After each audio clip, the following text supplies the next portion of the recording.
हटाओ। दूसरी बात ये, नियम की बड़ी मार मन पे पड़ती है। मन को मारने के लिए नियम का बहुत पालन करना जरूरी है।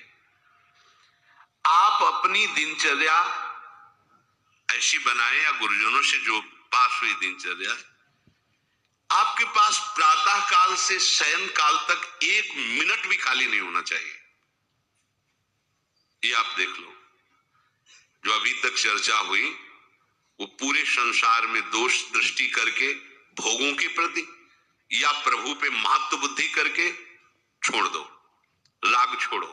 वास्तविक कहीं सुख नहीं। आप लोग देख लीजिए, विवेक से देख लीजिए, अभी तक सब वही करते रहे हो जन्म जन्मांतर। अब हमको मन की ये जो बलवान वृत्ति है, प्रमथन स्वभाव वाली वृत्ति है, इस पर अंकुश करना है। कैसे करना है? प्रातः काल जगने से लेकर शयन तक 1 मिनट भी आपका खाली नहीं होना चाहिए, आपकी दिनचर्या में होना चाहिए। नियमित दिनचर्या बनवा लीजिए या बना लीजिए अपने बड़ों से, अपने पूज्य जनों से पास हमारी ये दिनचर्या। जीवन में उसका उल्लंघन नहीं होना चाहिए। ऐसी दिनचर्या नहीं, कागज वाली दिनचर्या नहीं, आपकी वास्तविक दिनचर्या जो है वही होनी चाहिए।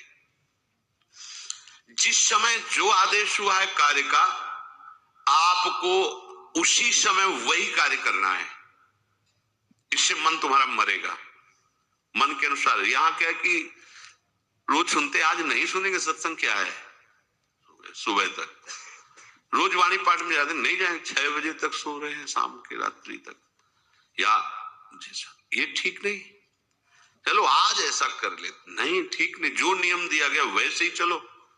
अगर नियम से चलोगे तो उससे लाभ क्या मिलेगा? एक तो परमानंद की तरफ बढ़ रहे हो, दूसरी बात आपका मन मरेगा। मन नियम से मरता है। इस मन का स्वभाव बदल जाएगा यदि आप नियमवर्ती बनोगे। नियमानुवर्तिता से मन आपके अधीन होगा। नियम बनाओ आप। नियम अगर आपने नहीं बनाया तो परमार्थ की चढ़ाई पर नहीं चढ़ सकते हो। परमार्थ में आज तक उसी को लाभ मिला है जो नियम से चला है। किसी ने पूछा किसी से कि क्या नियम है आपके, तो उनका हमारे संप्रदाय में तो नियम है ही नहीं। गजब की बात कह दी। यहां का जो नियम है वो प्रेम से शासित है। प्राण चले जाए पर वो नियम छोड़ सकते? देखो ना, मन क्रम वचन त्रिशुद्ध सकल मत, नियम नहीं है। जो अब कह रहे हैं उसी के अनुसार जीवन चलाना है। प्रियालाल के सुख का नियम, प्रियालाल के नाम जप का नियम। हमारे यहाँ कोई नियम ही नहीं, मतलब खाओ पियो पड़े रहो केवल से। आप समझो, समझ के बोलो, ऐसे किसी को मत बोलो। परमार्थ में आज तक जिसको भी लाभ मिला है और नियम से चलने वाले को प्राप्त हुआ है। इष्ट आराधना में जो जो आपको नियम मिले हैं उनमें शिथिलता नहीं होनी चाहिए, और बहुत काल तक एक नियम में चलने वाले को सिद्धि प्राप्त हो जाती है। जिस स्थान पर, जिस आसन पर, जिस समय पर जो मंत्र जितना, वो नियम होना चाहिए। ऐसा नहीं कि आज 20 माला जप लिया तो कल 10 माला जप कर लिया तो 2 दिन जपा ही नहीं फिर आगे, ऐसे नहीं होता। एक नियमानुवर्तिता। 5 मिनट का भी अंतर आपके नियम में जब नहीं पड़ने लगेगा, नियमित नियत समय, ये संतों में देखा गया है। 6 बजे उठना, 6 बजे शयन, 6 बजे उनकी जो दिनचर्या, एक दिन अगर देख लो तो दूसरे दिन तुम कह सकते हो इस समय ये साधन कर रहे होंगे, क्योंकि उनका नियम है, वो ऐसे मिलेंगे। बड़े बड़े महापुरुषों में देखा गया है।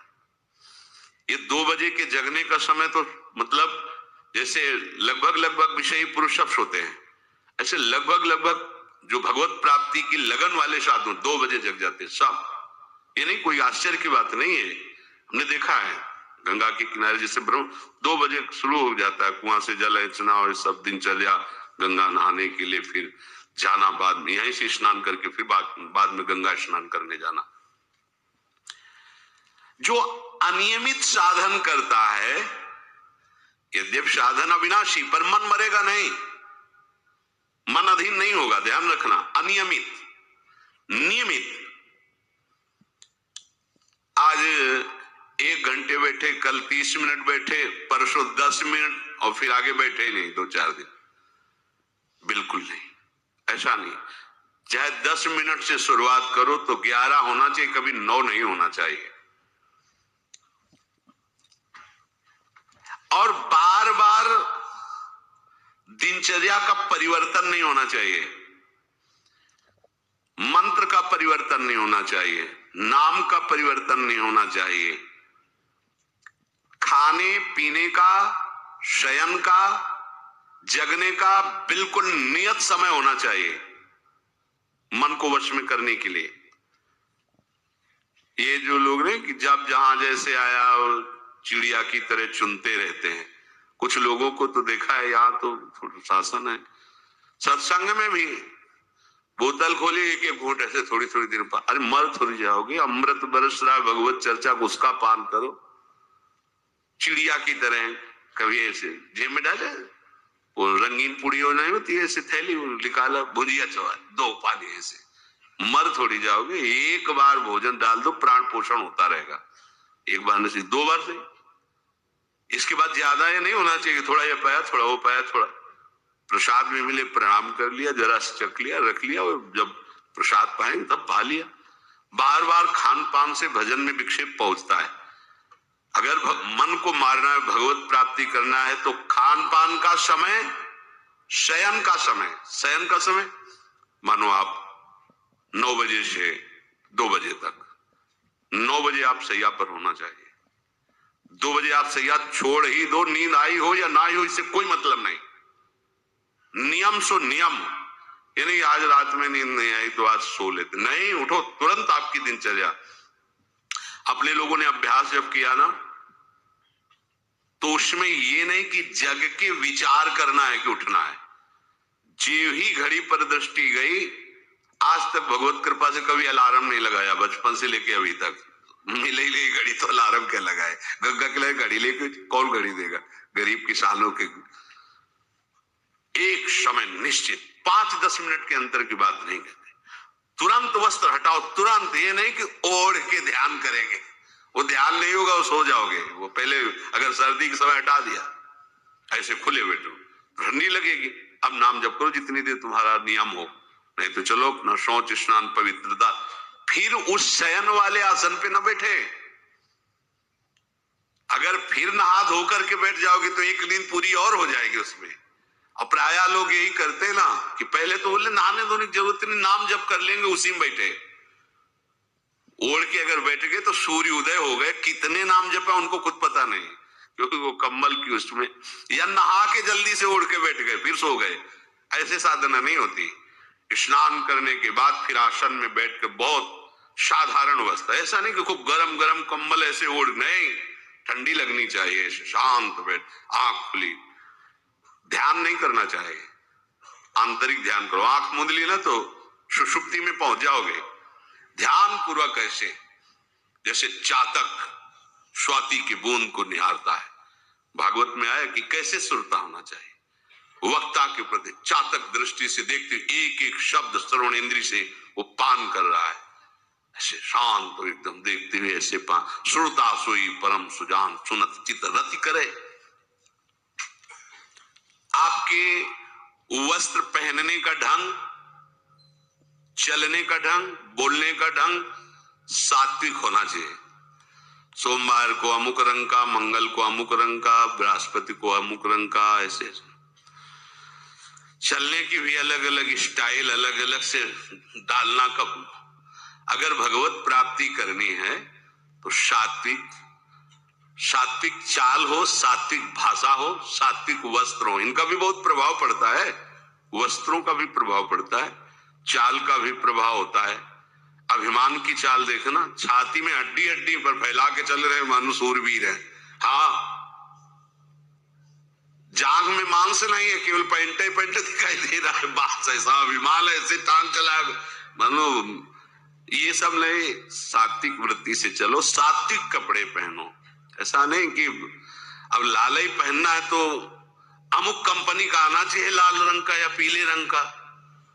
कितने का स्वेटर? बोले 1,70,000 का है। अपना जीवन सात्विक हो, सात्विक वस्त्र भी वस्त्र, और हमारा चलना भी सात्विक हो, हमारा बोलना भी सात्विक होना चाहिए। अब इसके बाद उपासक को देखो, ये तो नियमावर्तिता हुई। अपने मन के ऊपर हर समय दृष्टि रखनी। उपासक शब्द इसीलिए है, विषयी पुरुष नहीं रख सकता। उपासक को हर समय मन पर दृष्टि रखना है। क्या सोच रहा है, ऐसा क्यों सोच लिया इसने, ऐसा क्यों ये प्रेरणा है? क्या हमारा भोजन गलत हुआ, क्या संग गलत हुआ, क्या हुआ? पूरी जांच हो रही। आप सच्ची मानना, प्रारंभिक बात तो अलग है कि मन पूर्वश, नहीं तो ऐसा नहीं है कि काम के विषय में सोचने लगे, ये लोभ के विषय, ऐसा नहीं है। आपका संग गलत हुआ, आपका दर्शन गलत हुआ, आपका गलत श्रवण हुआ, भोजन गलत हुआ, तो ही हो सकता है। नहीं, ऐसे नहीं कि भगवत चिंतन की धारा में बीच में काम आ जाए, बीच में क्रोध आ जाए। प्रारंभ में तो ऐसा होता है, लेकिन आगे बढ़े हुए उपासकों को फिर ये दिनचर्या में अपनी जांच करने, क्या गलत हो गया, आज क्या खाया जो हमारे मन में ऐसे विचार आ रहे हैं, आज किसका संग किया जो हमारे मन में ऐसे विचार आ रहे हैं। यद्यपि बड़ा कठिन है मन की जांच करना, क्योंकि हम मन ही बने हुए हैं, तो जांच क्या करेंगे? जांच तो वो कर सकता है जो थोड़ा मन से अलग हटा है ना, दृष्टा भाव देख रहा है मन को। हम तो मन ही बने हुए हैं, जो वो चाहता है वो हम चाहते हैं। देखो ना, बहुत बातचीत से समझ में आता है। आज हमारी ये खाने की इच्छा है, आज वहां जाने की इच्छा है, तुम्हारी थोड़ी, मन की है। थोड़ा अलग हट करके देखो, फिर उसमें निर्णय करो, सही है गलत। जो जो विचारों में आप सपोर्ट दे देंगे वो मन के संस्कार बन जाएंगे। आप सपोर्ट नहीं देंगे तो संस्कार नहीं बनेगा। ये बहुत खास बात है। जब आप भजन में बैठे हो, साधन में, या चलते फिरते उठते बैठते, ये जो शास्त्र विरुद्ध गंदी स्फुरणा दे, आप बिल्कुल इसको सपोर्ट मत करना, नहीं ये संस्कार बना देगा। फिर वो आपके न चाहने पर भी आपको परेशान करेगा। और यदि आप बिल्कुल उदासीन रहे, जैसे पागल आदमी पीछे बोलता चला जाए, आप कुछ मत बोलो, वो दूसरी दिशा में चला जाएगा, ऐसे मन शांत हो जाएगा आपका। ये आपको फेंकता रहे, आप परेशान मत होना, ये फेंकता रहेगा जो उसने जमा किया है, फिर शांत हो जाएगा, फिर नष्ट हो जाएगा, उसका विषय स्फुरण नष्ट हो जाएगा। अगर कहीं मन भगवत संबंधी सलाह दे तो उसको दुलार करना चाहिए, सराहना कर, वाह आज आपने बहुत सुंदर बात।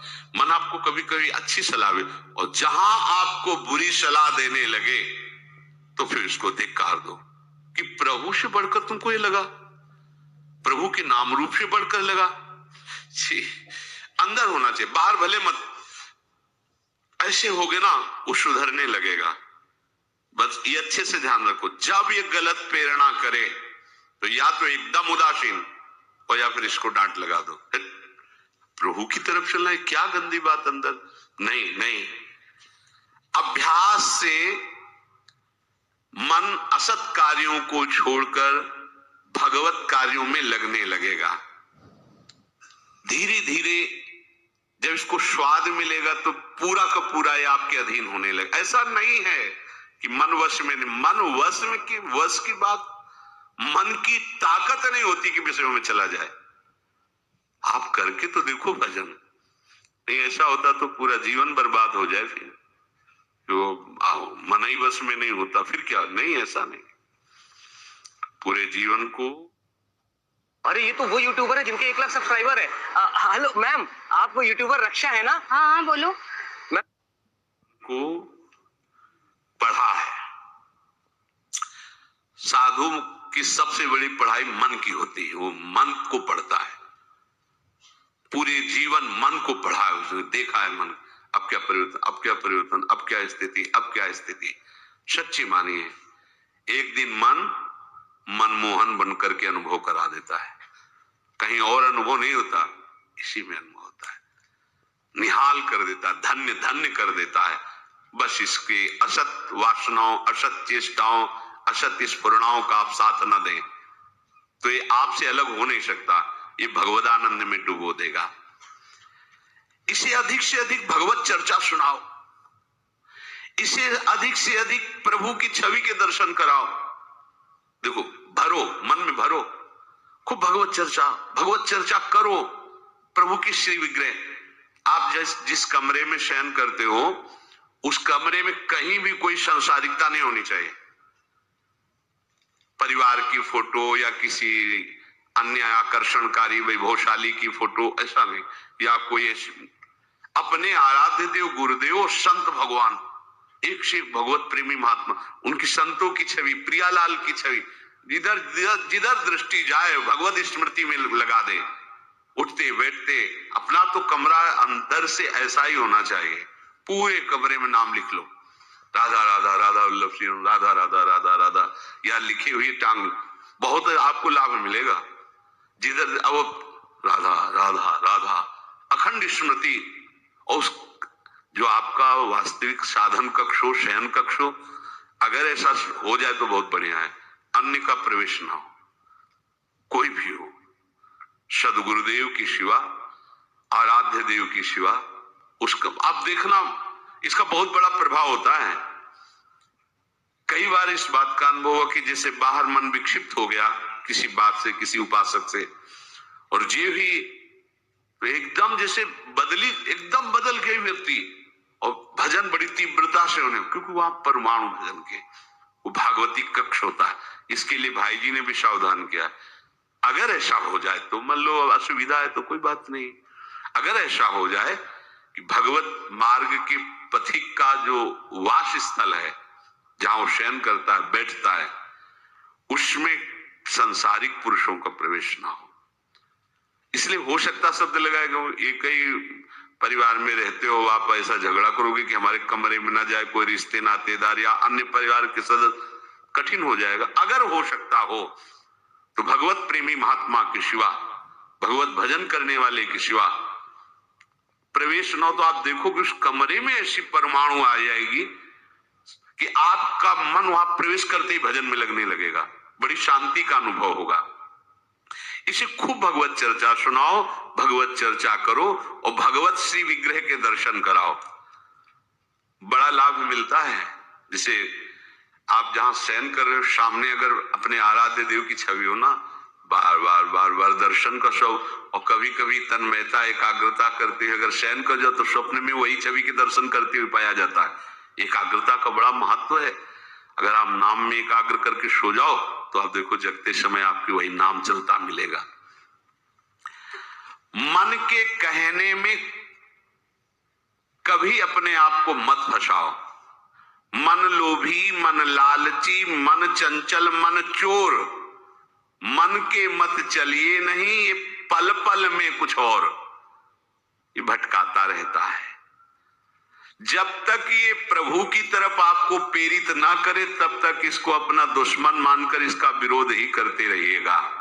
मन का जैसे अपने दुश्मन के प्रत्येक कार्य पर निगरानी करने वाला दुश्मन के प्रहार से बच जाता है, क्योंकि हर क्षण वो सावधान रहता है, वैसे ही जो उपासक मन पर नजर रखकर इसे दुश्मन के भाव से देखता है वो सावधान रहता है और मन के प्रहार से बच जाता है।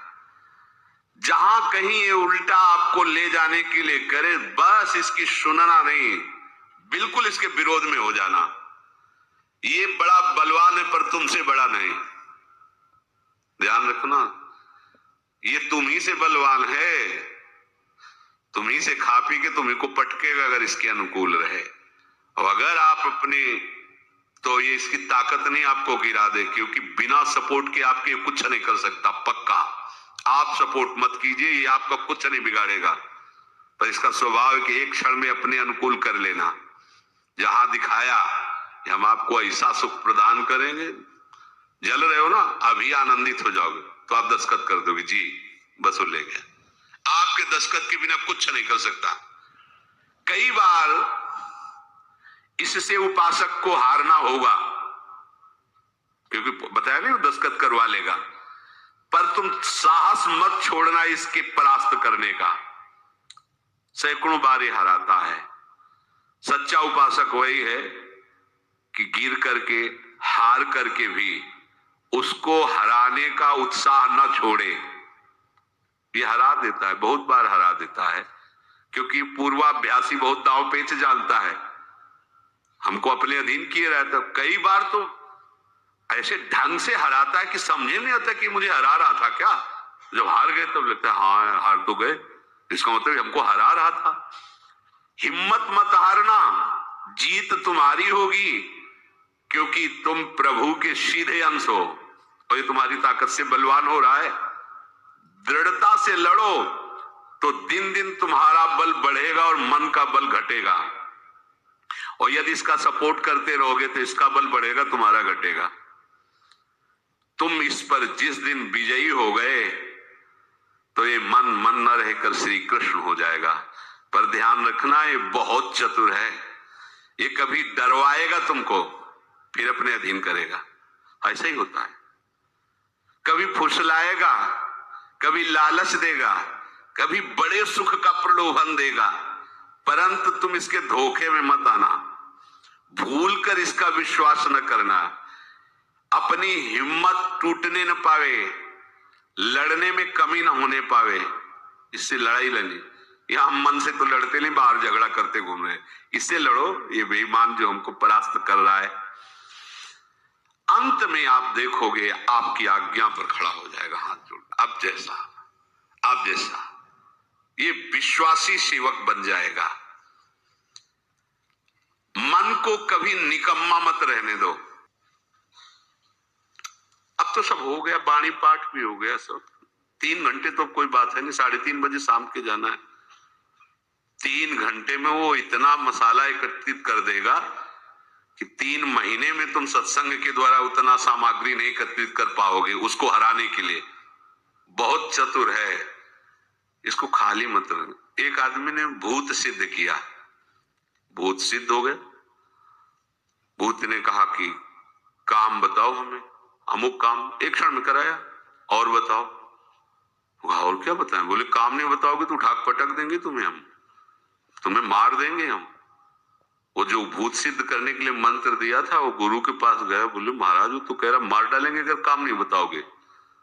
ठीक है, एक लंबा बांस खड़ा कर दिया और कहा इस भूत को आदेश करो, इस पे उतर चढ़ो, जब तक हम कोई काम ना बताएं तो यही तुम्हारे ऊपर का विषय। बस ऐसे ही मन भूत है, उठा पटक देगा आपको किसी न किसी विषय में।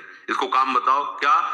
राधे श्याम राधे श्याम राधे श्याम, चढ़ते उतरते रहो, ऐसे नाम में चलते रहो। जब और कोई काम होगा तो बताएंगे, चलो सेवा कर लो, बाड़ी पाठ कर लो, नहीं है ना, राधे श्याम राधे श्याम राधे श्याम। पक्का समझो भूत है, मार देगा तुम्हें। अगर राधे श्याम रूपी बांस में इसे चढ़ाओगे, उतारोगे नहीं तो पटक देगा किसी न किसी विषय में, फिर छाती जलेगी, दिमाग खराब होगा, डिप्रेशन में पहुंच जाओगे। ये ऐसे ऐसे कर्म करवा देता है कि लगता है अब भी इसकी जरूरत है। प्रभु के होके, प्रभु का नाम जप करके, प्रभु के मार्ग में अब भी इसकी जरूरत है। जो तुमने किया, जो तुमने सोचा, जो तुम सोच रहे हो, इसकी जरूरत है। बहुत सावधान, नाम कभी छूटे ना, इसको उसमें। ये निकम्मा मन बर्बाद कर देता है। निकम्मा रहोगे तो इधर उधर की बातें सोचेगा। एक और बात बता दे, जब तक नींद ना आवे तब तक लेट करके भजन मत करना। किडनी थोड़ी खराब है तुम्हारी कि तुम्हें बैठने में परेशानी। अपने लोगों ने ऐसा किया है, अब जैसे रात्रि में है माला लेके बैठ गए, अब नींद नहीं आ रही है तब तक माला चल रहा है, भजन चल रहा है। जब नींद आने लगी धीरे से लेट गए, माला छाती में रखा है, अगल बगल कोई अपने माला में ही है। अब लेट करके कि नींद का इंतजार, तो नींद तो आए कि ना आए, लेकिन क्या क्या प्रोग्राम आ जाएगा वो आप देख लो। नए साधक सावधान नहीं रहते तो दुर्दशा अपनी कर लेते हैं क्रियाओं के द्वारा, अन्य चेष्टाओं के द्वारा। शयन के समय बहुत सावधान रहने की जरूरत है। दिन भर तो आपको ऐसी सेवाएं मिली हैं, ऐसे साधन मिले हैं जो भगवदानंद में डुबोने के लिए पर्याप्त हैं, लेकिन जो आपका पर्सनल समय है उस समय आप सावधान रहना। अब आप फुर्सत में लेट गए, जे भी फुर्सत सोच के लेटे कि सब हो गया, अब उसका प्रोग्राम शुरू मन का। अब आपकी इधर उधर चित्त वृत्ति, फिर मोबाइल जो पास है तो फिर क्या कहना है, मन को तो मानो अमृत मिल गया, वो आपको प्रेरित करेगा। जहां आपने कोई गेम ये वो नौटंकी नाटक ये जहां बस उसको मसाला मिल गया, वो आप काफी है, वो आपको ऐसी जगह पहुंचा देगा कि सुबह दिनचर्या में हाजिर नहीं हो पाओगे। कहाँ है वो? बोले अभी तो आया ही नहीं हो। क्यों? मन ने उसको परास्त कर दिया, इसलिए नहीं आया। बहुत सावधान। ये निकम्मा रहेगा तो बुरी बुरी बातें सोचेगा। खास बात है दिन भर सावधान रह सकते हो माना, लेकिन शयन के समय जब आप अपनी सैया पे गए, अब होश ठिकाने रखो, बिल्कुल सावधान। यहां थोड़ी तुम्हें सावधान रहने की जरूरत है, अभी तो सावधान आई हो, नहीं तो अभी खड़े हो, तुम्हारे पितर तक तृप्त हो जाएगी अभी है। लेकिन कमरे में सिटकिनी बंद, अब शयन के लिए गए, अब होश में, यही होश खो जाते हैं, ध्यान रखना। मन आपसे ऐसी चेष्टाएं कराएगा, क्रियाएं कराएगा, ऐसा दर्शन कराएगा, ऐसा सोचवाएगा, पूरे दिन की साधना को मटिया पलेट कर देगा, पोछा लगा देगा। हमारी प्रार्थना मान लेना, जब तक नींद ना आवे तब तक सोने के लिए आप लेटना नहीं। यदि जवान साधक हो, माला हाथ में, ऐसे दोनों हाथ कब्जे में है, जवान से नाम या मंत्र अंदर। अब थक गए, सो गए तो ऐसे सो जाओ, आपकी शैया परम पवित्र है। अगर घंटा 2 घंटा इंतजार नींद का तो पक्का वो भ्रष्ट करा के रखेगा, पक्का। हमारी बात लिख लो। सावधान, शयन के समय हर उपासक सावधान। उस समय विशेष आवश्यकता आपको भजन की है, क्योंकि वो एकांत है और आपके ऊपर उस समय मन को हावी होने का अवसर मिल गया। इसलिए सावधान, सत्संग को सुना जाए, मनन किया जाए और आचरण में उतारा जाए, और इस भूत को हर समय नाम रूपी बांस पे चढ़ाते उतारे। राधे श्याम, राधा वल्लभ सिंह।